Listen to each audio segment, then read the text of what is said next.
کا صحیح ہوگا؟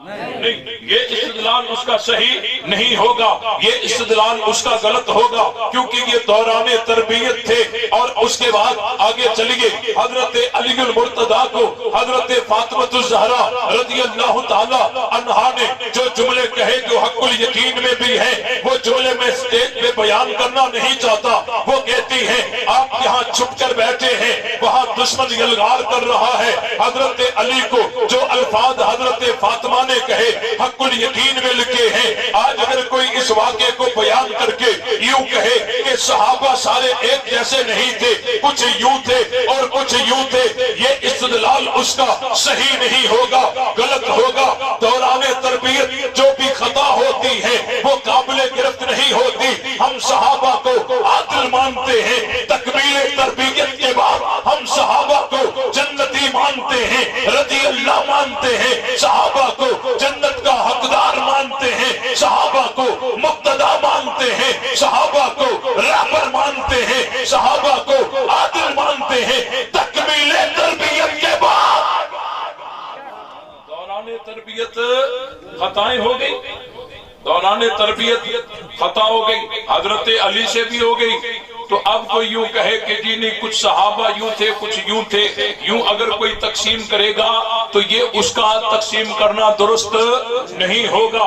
ہم صحابہ میں بھی تقسیم کرنا نہیں چاہتے اور نہیں کرتے، اہل بیت میں بھی تقسیم نہیں کرتے۔ ہم کہتے ہیں صحابہ سب سچے ہیں، اہل بیت بھی سب سچے ہیں، اور جو دوران تربیت خطا ہو جاتی ہے وہ قابل گرفت نہیں ہوتی۔ آپ دیکھیں یہ لاؤڈ سپیکر والا یہاں مائک لے کر جب فٹ کر رہا ہوگا وہاں اس وقت آوازیں نکلتی ہے، ٹاں ٹو ٹی ہوتا ہے۔ کوئی کہے کہ جی اٹھاؤ یہ کیسا مائک ہے یہاں لائے ہو، وہ آگے کہے گا حضرت میں تو ابھی سیٹ کر رہا ہوں۔ پتا چلا کہ جو دوران تربیت خطا ہوتی ہے وہ قابل گرفت نہیں ہوتی۔ یہ کناتیں لگائی جا رہی تھی، جب یہ لگائی جا رہی تھی کوئی کنات اس طرف گر رہی تھی، کوئی اس طرف گر رہی تھی۔ کوئی کہے کہ اٹھاؤ یہ کیسی کناتیں لائے ہو، یہ تو ادھر ادھر گرتی ہیں۔ ان کو کہا جائے گا حضرت ابھی تو ہم سیٹ کر رہے ہیں، ابھی تو ان کی ترتیب ہوگی،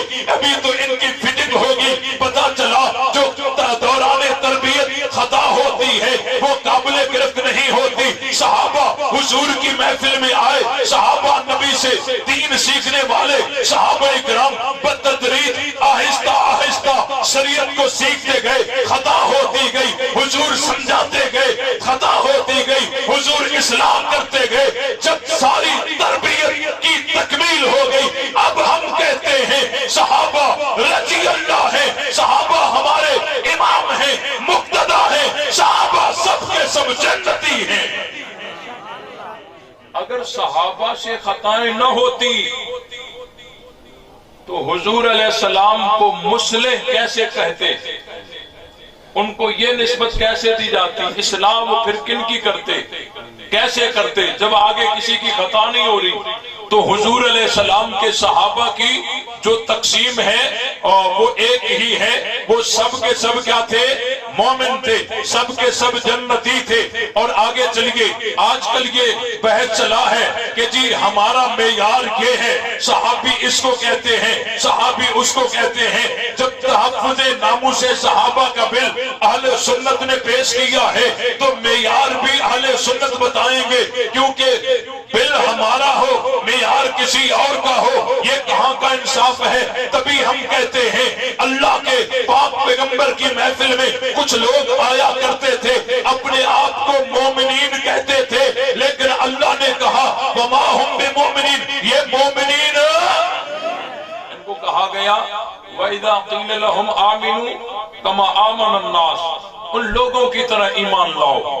پتا چلا کہ اس دور میں ایسا طبقہ تھا جس کو معیار بنا کر ان کو کہا گیا آپ کا ایمان ان جیسا ہوگا تو آپ کامیاب ہوں گے، آپ کا ایمان ان جیسا ہوگا تو آپ کامیاب ہوں گے۔ تو ان انہوں نے کہا قالوا انؤمن کما آمن السفہاء، یہ صحابہ پر پہلا تبرہ ہے، جو صحابہ پہ پہلا تبرہ ہوا وہ یہی تبرہ تھا۔ اور آپ جب گہرائی میں جائیں گے یہ وہی لوگ تھے جو اس دور میں اپنے آپ کو کہتے تھے آمنا باللہ وبالیوم الآخر مومنین۔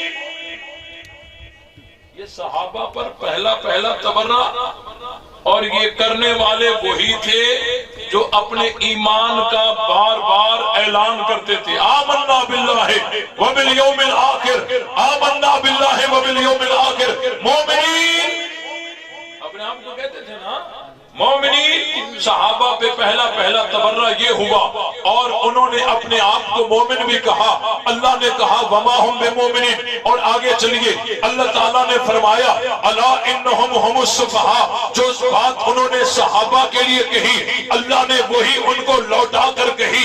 ایک اللہ نے ضابطہ بنا دیا کہ جو صحابہ کو کہو گے اپنے لیے وہی سنو گے، جو صحابہ کو کہو گے اپنے لیے وہی سنو گے۔ اس آیت کو دیکھیں گے اور حضور علیہ السلام کے اس فرمان کو دیکھیں گے۔ آپ علیہ السلام نے فرمایا اصحابی کالنجوم، میرے صحابہ ستاروں کی طرح ہیں۔ میرے صحابہ، کس کے صحابہ؟ میرے صحابہ۔ اگر کہیں سفارش کی جاتی ہے کہا جاتا ہے یہ آدمی میرا ہے، یہ میرا ہے، یہ بڑی سفارش ہو جاتی ہے۔ حضور علیہ السلام نے فرمایا